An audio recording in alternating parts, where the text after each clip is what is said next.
GNAS. Two degenerates, both sides of the border. John Santino. Alex Lacasse. The Great North American Sports Show. Welcome into the second edition of the Great North American Sports Show, also known as GNAS. We are the only sports show that regularly records from both sides of the border. We record this show on September 13th, of course, after NFL Week 1, and that will be a big focus on today's show, of course. I'm John Santino, one of your hosts. I'm coming to you from Toronto, Ontario, and with me, as always, Alex Lacasse. Alex, how you doing today, my friend?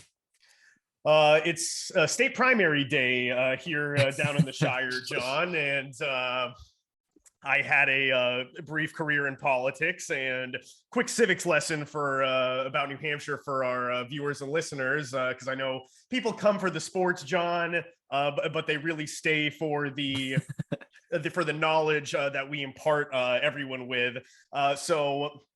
A lot of states have a very undemocratic practice of closed primaries. You have to register with a specific party months and months and months ahead of the state primary. Here in New Hampshire, we have same-day voting. So because there were no competitive elections, and I'm an undeclared voter in the side of the aisle that not that I necessarily agree with them, that I typically vote for. So I grabbed a fascist pig fucker ballot tonight, and we'll see where those chips fall.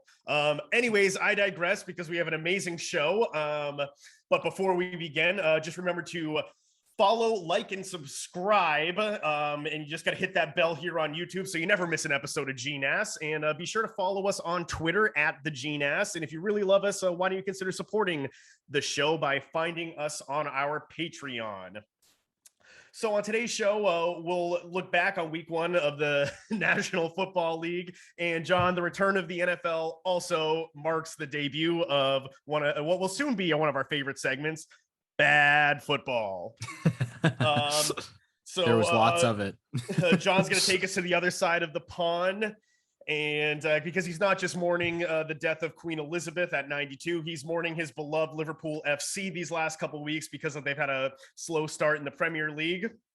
We're going to dissect the new rule changes in baseball. And as always, we'll wrap up with this week in social media and Degenerates Corner.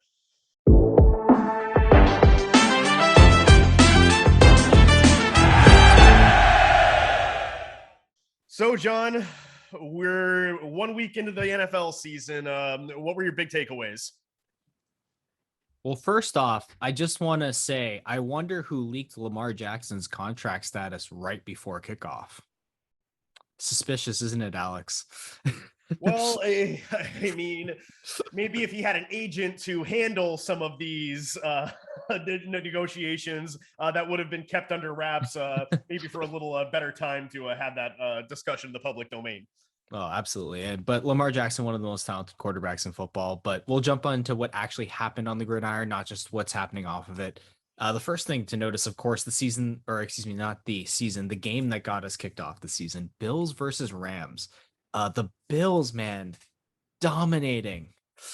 Yeah, you're a little conflicted, John. You got your a little bit. You got your Odell jersey up there, and keep in mind, I want the Giants to tank, despite the fact that Saquon, won it for us. But I am gonna jump on. Well, not fully jump on, but I'm gonna watch the Bills. Hopefully, it'll be some excitement. I mean, they're off to a good start. Von Miller looking like he's fitting like a glove too on that defense.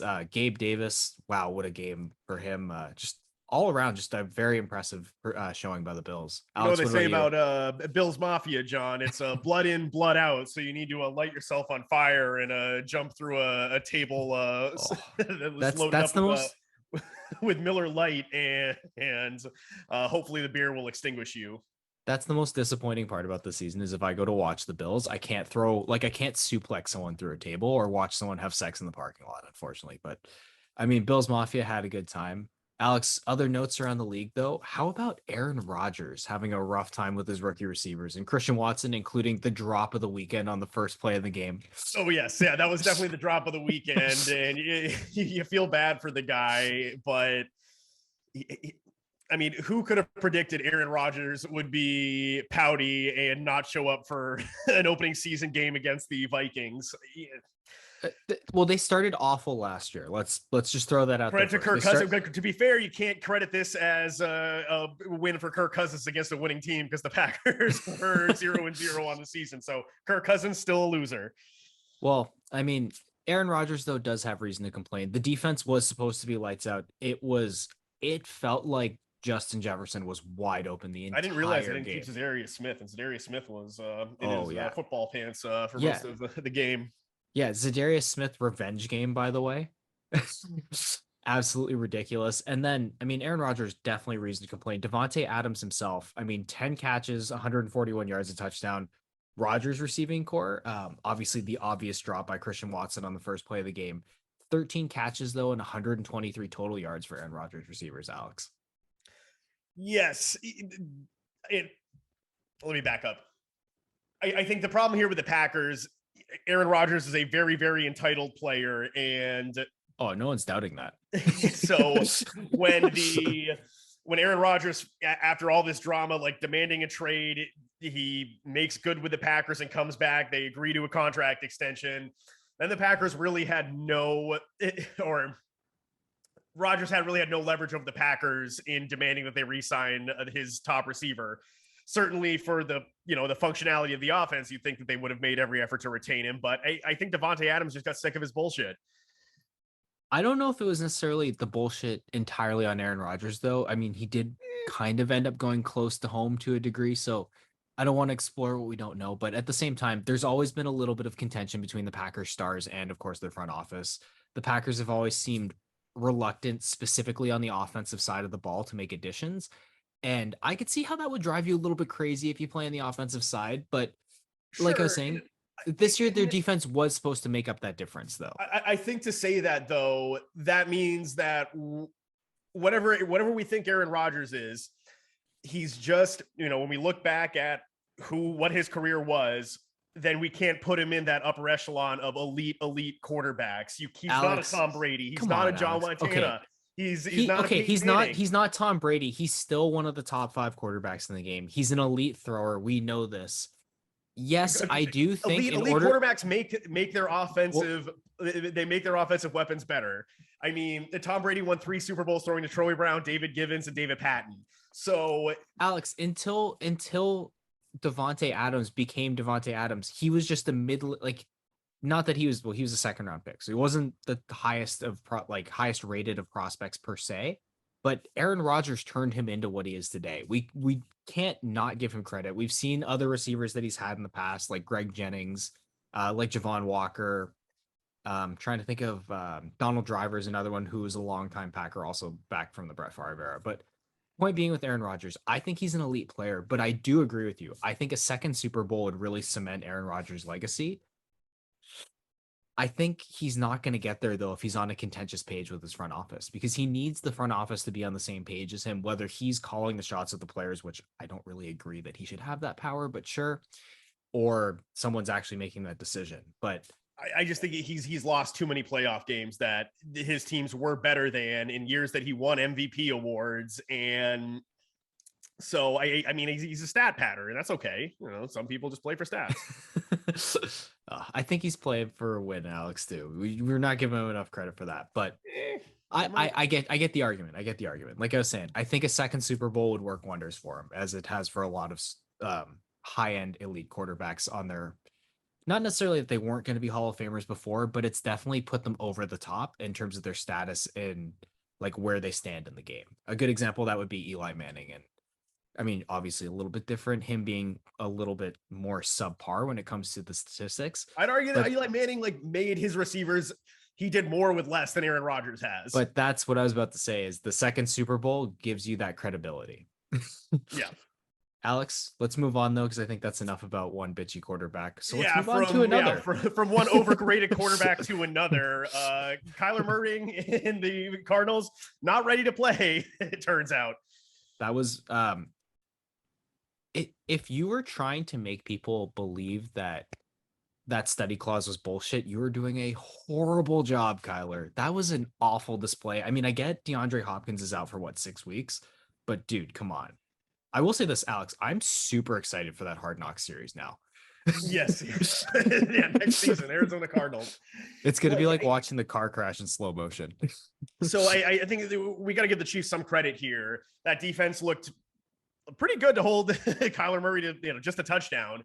And it is Cliff Kingsbury. And we talked about it before when we were doing a couple air checks for this show. We had talked about why the hell the Cardinals gave Cliff Kingsbury an extension, because he looked like a guy who was auditioning to be the New England Patriots offensive coordinator on Sunday and not the head coach of his own NFL team. Yeah, but Alex, he's never coached the Patriots special team, so they would never hire him to be the offensive coordinator. This is true. But looking back at the Chiefs, Patrick Mahomes, just a monster day. I mean, how good did he look spreading that ball around? Right. He answered all the questions that, well, what's that offense going to look like without Tyreek Hill? It looks just fine. He still has Travis Kelce, Clyde Edwards-Helaire getting Didn't even in the end realize they zone picked too. up Juju Smith-Schuster. And Yeah, him and it's all he the had a guys bad with fumble though. Oh yeah, but it's all Alex. It's all the guys with three names, like Scantling, Valdez Scantling, Marquez Valdez Scantling. Man, that's even hard to say. But yeah, good day overall for the Chiefs. Man, I don't know if you're the Cardinals. A lot of things to work out now, as you said before. More showings like this, I think we could see Kingsbury losing his job before the end of the season. I think because they extended both him and the GM, I think they got themselves a year. That's true. A little bit longer. But if they start bad next season, or this goes really south, then we're talking that Kingsbury could be out of a job by like week 3 next year. Oof.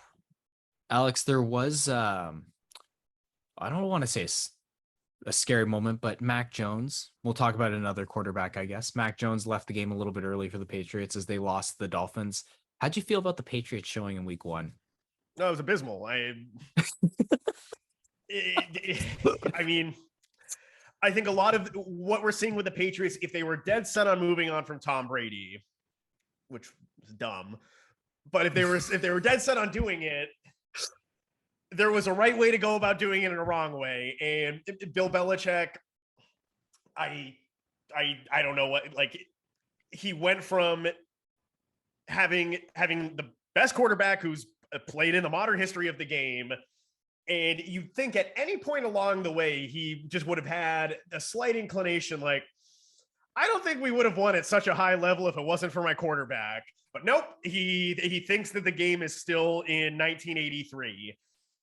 And so it's like, oh, offensive coaching? Nah, who needs them? I'll just have 2 failed NFL coaches on the roster. And then, we'll just implement a whole new offense because that's the direction the whole league is going. We need the zone run. We need the zone run scheme, like the Mike Shanahan offense.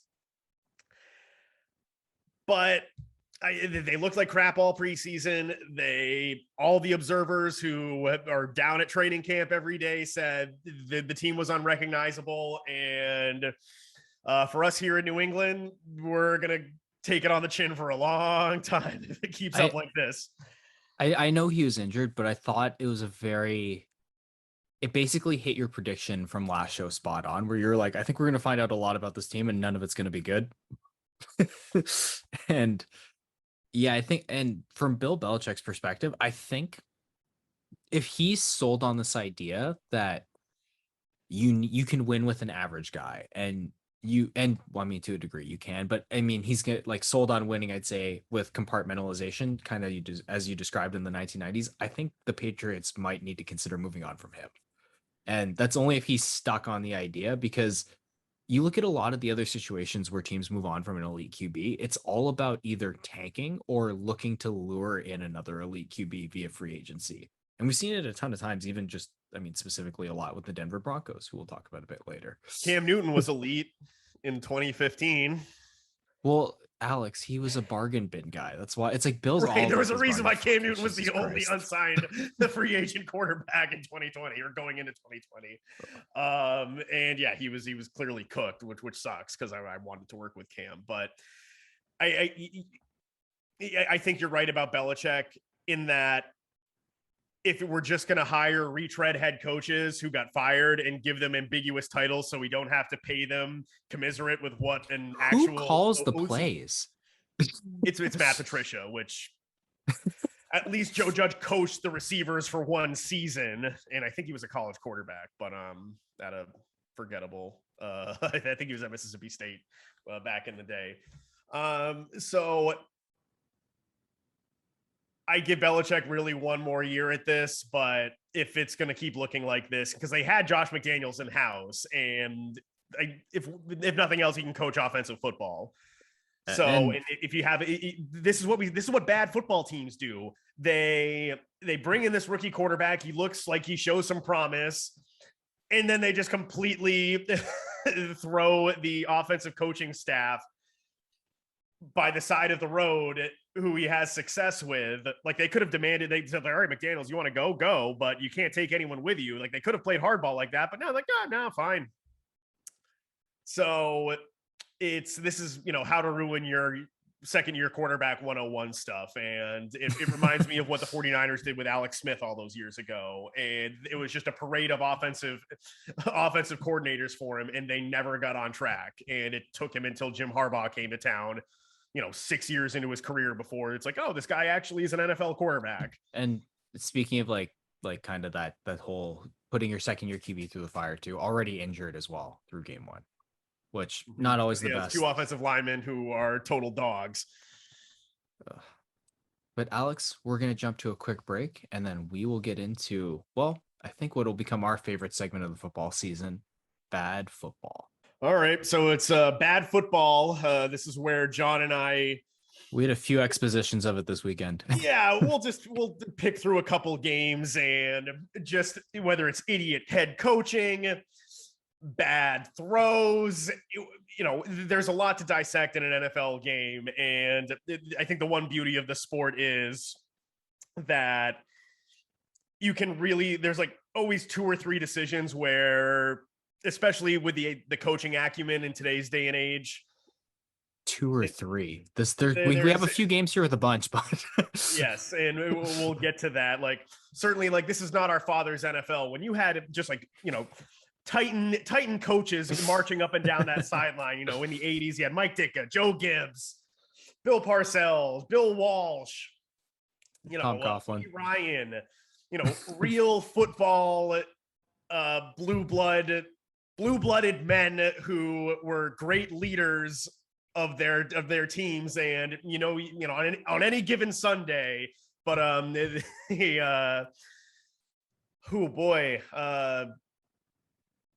where do we start with this one, John? Let's go Steelers Bengals, because for me, I mean, that was the first one this weekend, so let's just dive into it. Everything about this, I'm sorry, I know a lot of people were saying this was an exciting game and it was potentially game of the year. You're an idiot if you were saying that. This game was awful. First off, there were 5 turnovers by Joe Burrow, 4 interceptions and a fumble, I think in the first half, if I'm not mistaken, which I know 4 for sure in the first half, which that is just a headache in itself. And then to counter that, Mitchell Trubisky threw for 194 yards, if I'm not mistaken. And the game went to overtime. Yeah. Like what? And then he wasn't benched. Yeah, neither was benched for that matter. And then there's the fact of how it got to overtime, Alex, which is the fact that there were 3 total missed kicks in this game, one of which got us to overtime. And this was one of the most brutal blocking displays that I have ever seen by the Cincinnati Bengals. You can't hurdle the long snapper anymore, which is like, oh, NFL, no fun league. Like, that was a fun play. I know. And so you can't hurdle the long snapper. The Bengals actually, if I'm not mistaken, can't even line up on the long snapper. No, but they also had a tight end long snapping, if I'm not mistaken, because there's an injury on the field. Not that this necessarily affects their blocking scheme, but they essentially let Minkah Fitzpatrick walk right through the left gap, like a left center gap in the middle. They just decided not to block him, and he just ran in like completely unblocked and just blocked the extra point that would have won the Bengals the game. And that is so rough. And then during overtime, like we said, 2 missed kicks. There was first, we've always heard it, laces in, laces out. Ace Ventura, laces were in. Ball was hooked wide by McPherson for the Bengals. And then Boswell, who eventually nailed the winner to win for the Steelers, which thank God the Steelers won, just because if they lost a game with a +5 turnover ratio, what in the actual fuck? Yeah, it was. There was definitely some. I'm sure you remember that. I think it was a Monday night. I think it was a Monday night football game. Oh, I want to say 3 or 4 years ago when the Seahawks and Cardinals went to overtime. It was tied 6-6, no touchdowns. Both teams missed a kick in overtime. That would have won them the game. I think I think they went 3-and-out or whatever on the first drive. So it was looking like that bad for a little bit here. And if you're a Bengals fan, isn't this exactly everything that you feared when you lost the Super Bowl? Well, I mean, the positives are they got the hangover out of the way early. You'd like to think so, but like where this is the Cincinnati Bungles we're talking about. Yes, they're still the Bungles, John, because they did not exercise those demons in that Super Bowl. You know, they covered the spread. Good for them. This has to be the most horrifying situation though, because it's like Daddy Pittsburgh too. Exactly. Yes, and Pittsburgh, they lose their starting running back, who's essentially was considered to be the linchpin of the offense this year as they're transitioning their quarterback position, and they lose their best defensive player.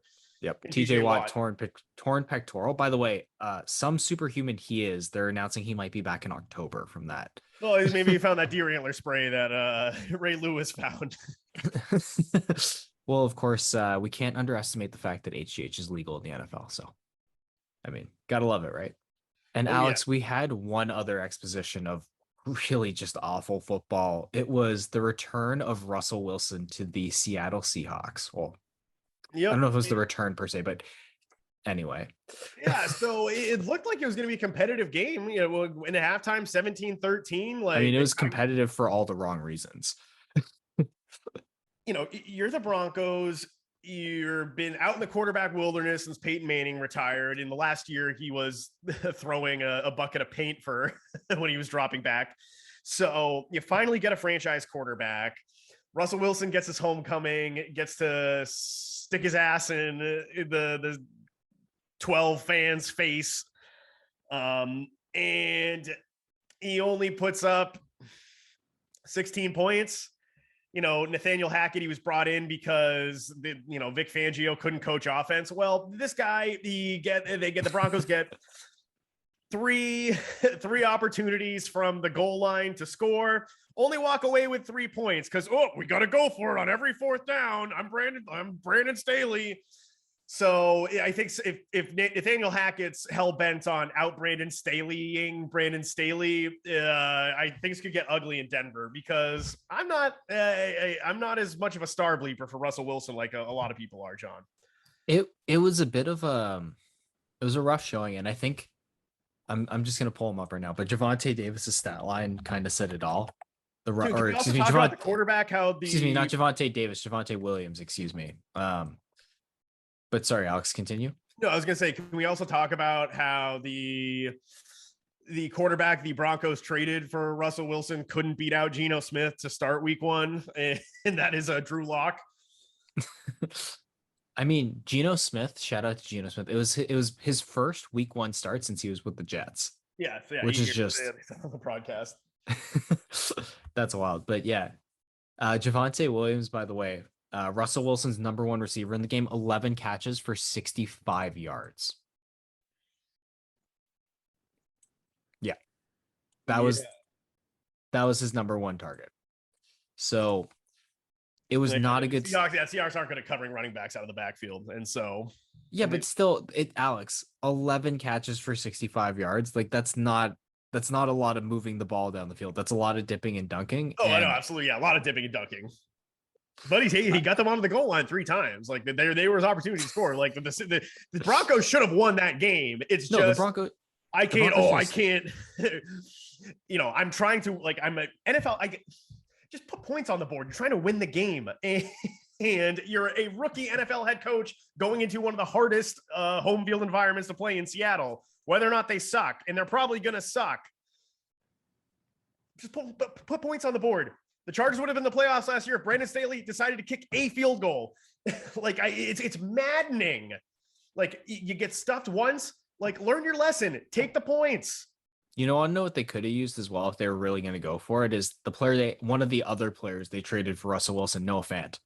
Yeah, definitely could have used a bigger target in the end zone. That's for sure. Yeah. I mean, and they also managed to prove that Cortland Sutton, excuse me, not quarterback proof. But we digress. Alex, we Yes. do. Yeah, I was We'll gonna say we're gonna switch footballs here and across the pond. John, the Premier League mourning the death of Queen Elizabeth was off last week. How's still Liverpool? still I was gonna say, technically off, by the way, still which off. is Yes, so that they are still in a period of national mourning. When they do decide to resume play, what's going to get Liverpool FC out of their malaise? oh my god. It's Liverpool has been rough to watch this season. For anyone who hasn't watched, they're somehow still near, well, they're within striking distance of the title just because of how Manchester City has really struggled out of the gate as well to a degree, not quite as much as Liverpool. And Arsenal's really taken the league by storm, or by surprise, I should say, as the team taking advantage of the poor form. But Liverpool has just been absolutely, I mean, brutal. Yes, there's a bit of an injury crisis, and that has to be acknowledged. But for no reason at all, Jurgen Klopp has completely changed the tactics that have really gotten Liverpool to the dance. I mean, Liverpool was an intense gang pressing 4-3-3 with, I mean, two of the best overlapping fullbacks in football, and Trent Alexander-Arnold and Andy Robertson. And their three-man midfield really led this pressing scheme because they played compact. They were high energy. In terms of fitness levels, they were one of the, well, that's obviously what they call it in soccer. They were one of the basically the most well-conditioned units in the entire world. And Jurgen Klopp has really, over his time at Liverpool, how teams have dealt with this is they've really adopted a low block, which basically, Alex, they park the bus. And so what Jurgen Klopp has decided to do to try to beat that is switch to what appears to be a 4-2-4. He has essentially two players in the midfield run forward next to his striker. This completely renders his two wide attackers, Mohamed Salah and Luis Diaz, completely useless because now they have to tug the touch lines and basically supply crosses, which they're goal scorers. They don't play make, which I don't really understand. And by doing that, it also then leaves no room for your fullbacks, who, as I said, they're two of the best overlapping fullbacks in the game because they have the ability to cross and create from out wide.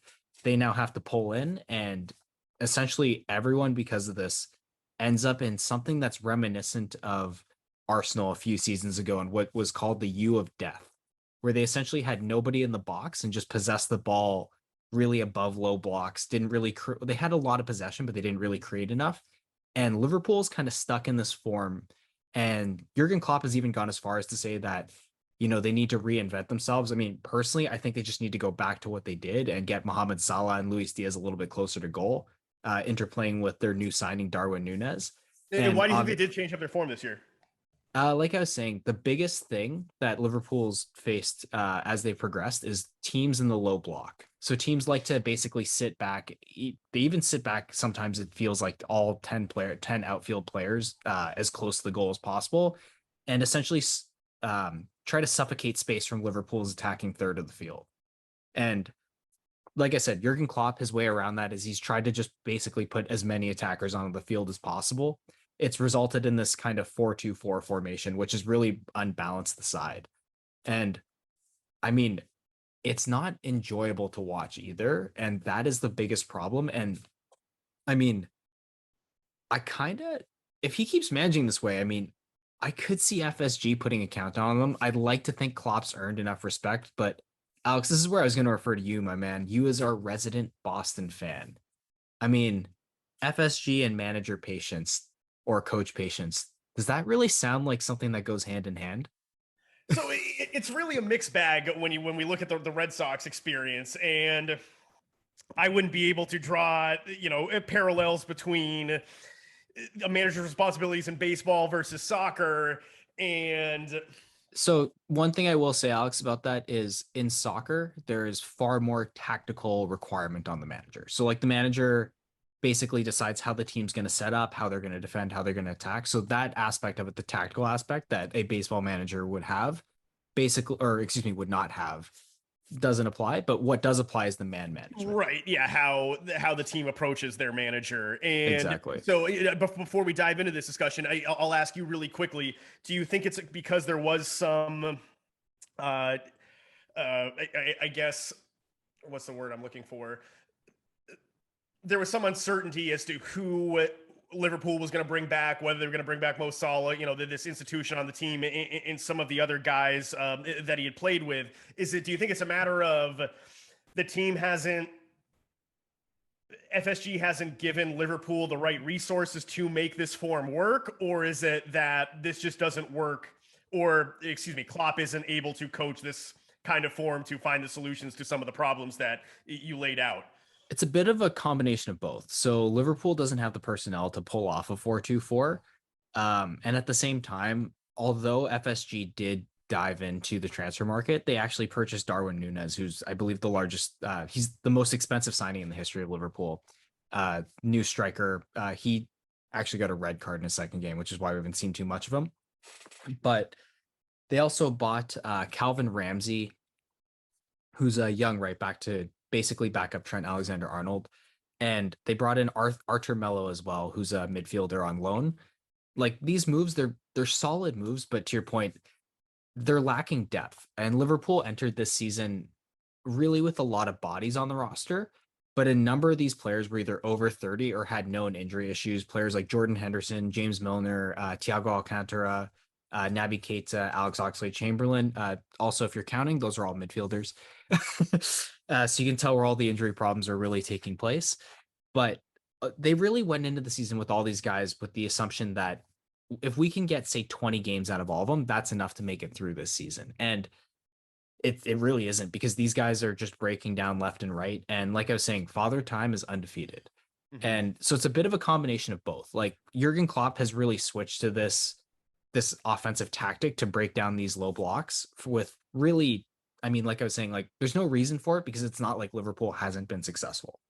And in addition to that, if he was going to switch formations, he's completely unequipped because to your point about like the flux in the team, Sadio Mane was sold this offseason and Darwin Núñez was essentially brought in to be his replacement, more or less. And that's what I mean. Like they more or less handled the flux. The issue is that this switch is causing a real imbalance in the team. And what's making it worse is the fact that they have so many midfielders on the injury list. But Thiago Alcantara actually played today as we record against Ajax, and Liverpool thankfully won that game in the Champions League.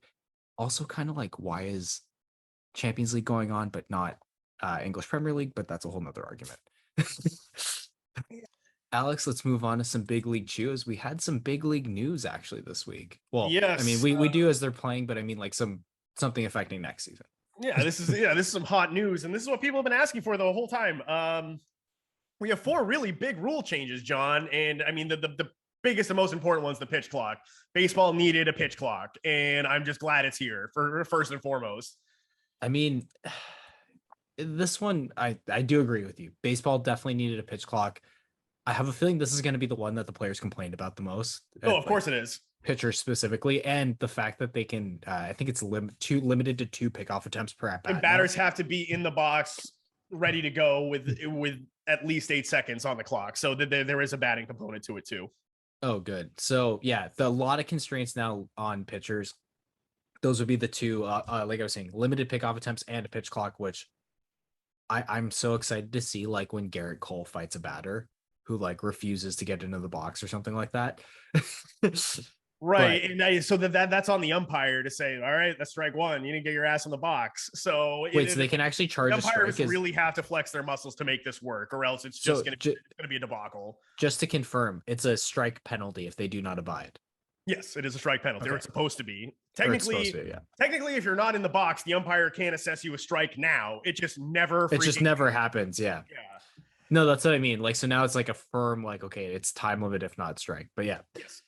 Yeah. So I think that's still going to be a wink, wink, nudge, nudge rule, just because, umpires and refs suck. But that's like a whole sports problem. That's not like a baseball, like baseball exclusive problem, I should say. So the thing about like the regular season, yes, absolutely. The pitch clock is necessary. I'm sick and tired of that dude on the Cleveland Guardians who like flips the ball around and like talks to himself. That guy drives me crazy. And I was so good for the Red Sox fans, because when last time Cleveland was in town, they were just counting, like, Giannis Antetokounmpo with the free throw line. Everybody's just counting how long it takes him to throw the ball. And he was getting pissed. Like, he was yelling into his glove, like, after he walked off the mound. And good. Like, these guys take way too damn long to just grab the ball, throw it. Not hard. It's the regular season. You play 162 of them. Playoffs, I don't need the pitch clock, because when you're watching a baseball games with real stakes, the time just, it doesn't matter, because it's Alex, it's not about this. This is not about the stakes though. It's not about the stakes. This is about uniform, like keeping a uniform game. So if they're gonna make like a change like a pitch clock, it's not that the stake, like, you can't say that just because there's stakes on this at bat, there shouldn't be a pitch clock. It has to be transferable to all situations. And it's the same thing with limited pickoff attempts. I think you can drop the clock in the playoffs. For me personally. You can. Here's the thing. I don't think anyone will be offended if you drop the clock. And I think in the playoffs, it'll, much like the charging a strike, I think it'll be like, wink, wink, nudge, nudge. We're not going to do it that hard. But we'll see how it goes. And this is definitely something that the game needs, because baseball games take far too long. It's one of the biggest reasons that baseball loses viewership constantly. And this is something that'll help pick, like, essentially make the pace of the game move faster. Right. It definitely makes the game more accessible for kids. Like, if it's not even accessible. It's just like, it's, if you have like a 10-year-old at home and he needs to be in bed by 10 o'clock to get ready for school the next day, like, he can't stay up for a 4-hour baseball game. No, that's true. But Alex, it's beyond just accessibility. Like, it's like, it's an entertainment question. Like, if I'm sitting there and the game's going to take 4 hours, in between at bats, I'm like on Instagram, I'm playing games, and I pull my laptop out and search something. Like, there's just so many distractions. You need action to keep the player, like, to keep, not the players, to keep people entertained and engaged. And that's really what this is going to do by picking up the pace of the game. Right. Limited pickoff attempts, I don't really see how that's going to help. Maybe that definitely gives a huge, so it kind of leads into the other rule, the bigger bases. I think having limited pickoff attempts, AAA baseball, AA baseball, like, having these rules implemented in those things, that's one thing. We're talking about the major leagues. There is a significant difference in the step up from, whatever lower level of the minor leagues you think is more competitive, AA, AAA, there's two schools of thought there.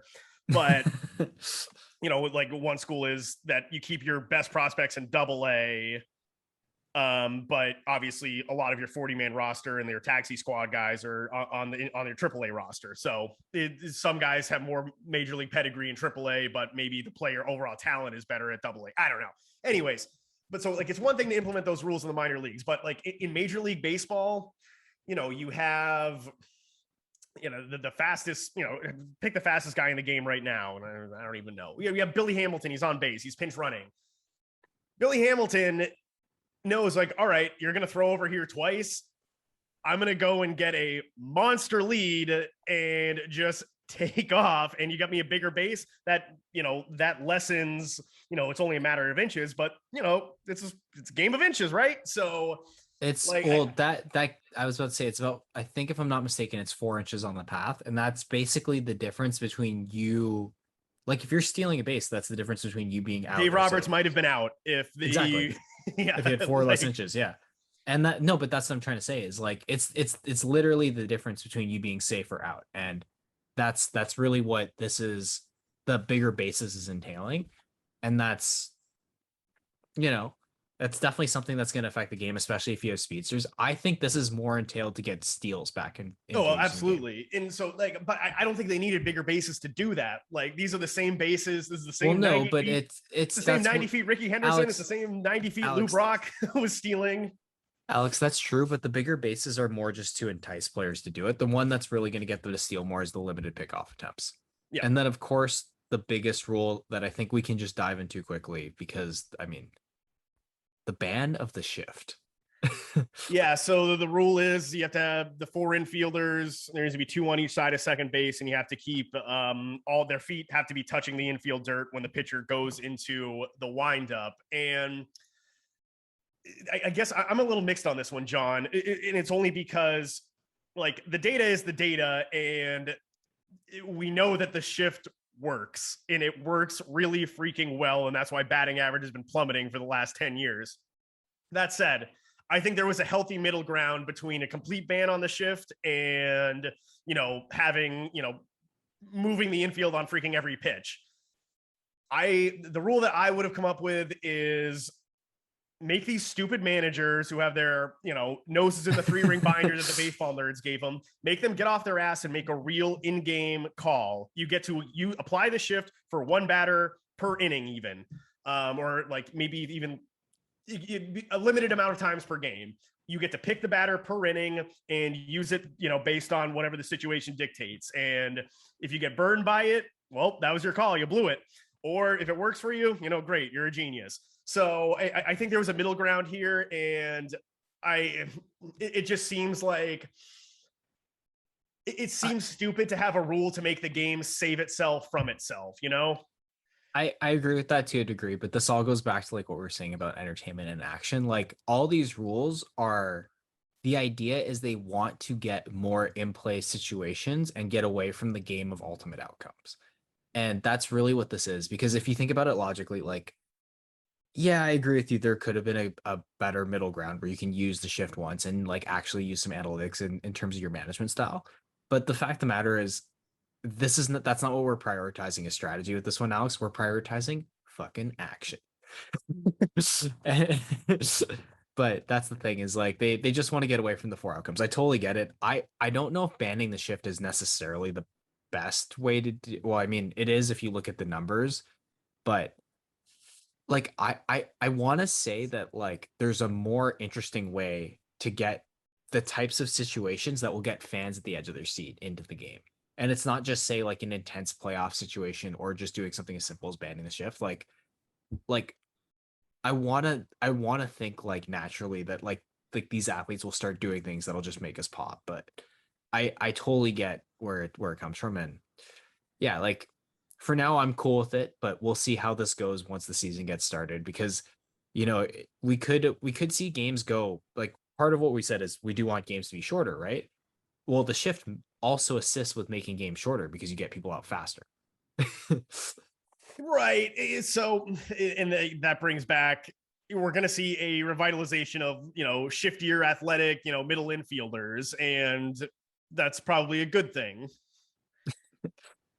Yeah. I mean, everyone loves Luis Castillo, so Absolutely.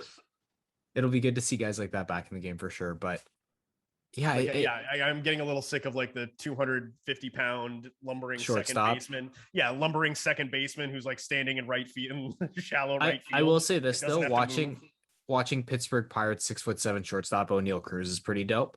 That's different. That's like Giannis Antetokounmpo playing shortstop. But yeah, like I have a feeling this one, not that I'm against the ban of the shift, I just have a weird feeling they might go back on this one just because of like kind of like we were saying, pace of play. Right. Yeah. So I think Commissioner Manfred, call me anytime. You follow us on GNAS. You know where to find us, bud. I think my solution is the best solution for the shift, and I'm not moving off it. I mean, we'll hold, and because I need to see some games played first. But like I was saying, I think this is one that we could see go back and forth just because, like we said, the pace of play issue. That's it. All right, Alex, we're going to take a quick break and then we'll jump into this week in social media. Alex, what caught your eye this week in social media, my friend? Yes, just because life happens a little bit too fast in the digital realm. So John and I just like to take a couple moments to look back at the best or worse the cesspool that is social media had to offer us. We're going I think both this week, by the way, we're both leading on the cesspool side. Yeah, it's borderline cesspool. I'm going to my brethren in the Republic of Ireland. And let's just say that they had a slightly different outlook of the Queen leaving this mortal shell. A little Casey and the Sunshine Band rendition at Talek Stadium in Dublin for some group stage football. Forgive me, I don't know what league this would be in Ireland, but the crowd started a chant by co-opting the Casey and the Sunshine Band song "Give It Up," and it is instead na na na na na na na na na. Lizzie's in a box, and I mean when you've Alex, I'll see if we can cut in the audio. yeah, no one wants to hear me sing. Anyways, when you've been oppressed by a monarchy for centuries, I can see why you wouldn't have too many sympathies to the royals. And you know what? Yeah, I mean, I'm glad someone's having some fun out of this. I think a lot of people are having way more fun with the royals thing. I mean, the queen, rest in peace, and she was a good royal servant, but yeah, a lot of people are having, I'd say, a little bit more fun with this than they should. Definitely with some of the memes going around, especially the ones with Betty White. See, John, down here we threw out our monarchy about 250 years ago. We're getting close to that. Technically, we're just like somewhat Commonwealth. We're not like actually. Alex, for my social media shout out though, like I was saying, we're both going a bit cesspool-y. I'm going for another celebrity boxing match because it is. You really like these, don't you? I really don't, but they do happen a lot and they do get a lot of traction. But the reason I wanted to shout this one out specifically was because it was NFL Week 1. And we had two former superstars going at it. We had Le'Veon Bell versus Adrian Peterson, and AP got flatlined. ESPN has a clip of AP, just eating it. I'm just gonna be honest. He took a straight hook, and it was not good. Shout out to them for making some money, but man, like these guys got to stop doing celebrity boxing matches. It's like it's not good for your health. It's embarrassing when you get flatlined, and these guys already know that they're probably going to have CTE. Like, I don't think they need to expedite that. Yeah, like why are you trying to add on? I mean, I suppose if your view is like, oh, it's already bad enough, but that's another argument for another day. And most importantly, Alex, we can't bet on it. Yeah, maybe I swear I've seen Logan Paul matches, but maybe you can definitely you can bet on Jake and Logan Paul because they have like legitimate ones, but like these ones, like for example, this one was so small. It's not that you can't bet on it. It's so small that you can't find it on a platform. That's the issue. It's like I'm sure if you it's like for sure you could bet on it, dude. They want to kill each other. Yeah, if we could go to a real sports book, maybe one of the big ones, maybe they'd have to take some action on it. Speaking of action, John, let's jump right into it. Sometimes she goes, sometimes it does. She didn't go. That's the way she goes. Come on, 22 black. 22 black. 22 black. Ass, son of a bitch. Fucking way she goes, he said. Oh, no. Why did I bet the company payroll? Oh, Gil's in a lot of trouble. Can the boys beat the number? We'll find out on Degenerates Corner. It's the way she goes, buddy. Fucking way she goes. It's time for Degenerates Corner. All right, Alex, how did we do last week, my friend? My best bet's still in play, so don't worry about it. How'd you do, my friend? We didn't do good, John. Clemson sleptwalked through the first half of football against Georgia Tech. I was kind of tuning out this game, so I didn't see if Georgia Tech was running the triple option, but yeah, Clemson did pour it on in the second half. We just picked the wrong half to lay some action in. I don't think they ended up covering. My best bet was Travis Kelce, touchdown reception leader for the season, just because of the value. Off to a good start with Patrick Mahomes. So, like I said, in play, we'll keep track of it and we'll revisit it at like maybe week 15, 16, somewhere in there, see where Travis Kelce's at. Yes. So we were a no-go on the parlays, but your Travis Kelce's future bet does tie into some tangential way. With my best bet. I was gonna say, what do you have then for this week, my friend? So we're gonna go to the Thursday night football game. Let's get in, let's get out, let's make it quick. We're gonna take Chiefs in the first quarter, laying a point over the San Diego Superchargers. And yes, I'm going to still call them the San Diego Superchargers. You get that at plus money. It's plus 110 with our unofficial book partner at DraftKings. So pardon me. And John, what are you looking at? So I was actually looking at the Thursday game as well. Our unofficial partners here in Ontario are, of course, Sports Interaction, the Canada sportsbook leader. I'm going with a Mike Williams anytime TD for the Chargers. Of course, like you said in this game. That's good. against He's the on my Chiefs. fantasy team. He played like ass last week. Oh, dude, he was horrible last week. But good news for all Mike Williams fantasy owners as the Chargers have announced that Keenan Allen is doubtful for this upcoming week. So Keenan Allen, the number one receiver, obviously on the Chargers, Justin Herbert's favorite target. I don't know why I keep getting everyone's name wrong on the show. I apologize. I'll get it right by next week. But anyway, Keenan Allen doubtful this week. So I'm going to go with a Mike Williams anytime TD. This is plus 160 right now. He is actually one of right now, if you're going with anytime TDs, like all the favorites are like Austin Eckler, Travis Kelce, Clyde Edwards-Helaire. Right now, they're all minus money. So get this plus money while you can. Alex, what do you have for your parlay or long shot this week, my friend? Yeah, so parlays didn't do too well for either of us last week, but No, not at all. We're gonna move we're gonna steam right ahead into next week. So I put together a 5-leg teaser bet. Typically these are 2 legs. These are 2 legs, but we're going for a moonshot here. So the idea with teaser bets are for those who are unfamiliar with them, you move the number that you want to play 6 in the NFL. It's 6 points. You move it 6 points in the way that you think most benefits you. So for instance, so I have a 5-leg teaser. It's a plus 400. So the first leg in the teaser, we're going over 48.5 in the Chargers Chiefs game. I teased that down from 54.5 points. So now I just need 7 touchdowns instead of 8. I teased up the under in the Patriots Steelers game. So that went from 40 to now it's 46. I teased up the Seahawks line. Geno Smith impressed me a little bit, John, not going to lie. So the 49ers were laying 10 points against the Seahawks at home. So now I have the Seahawks at plus 16.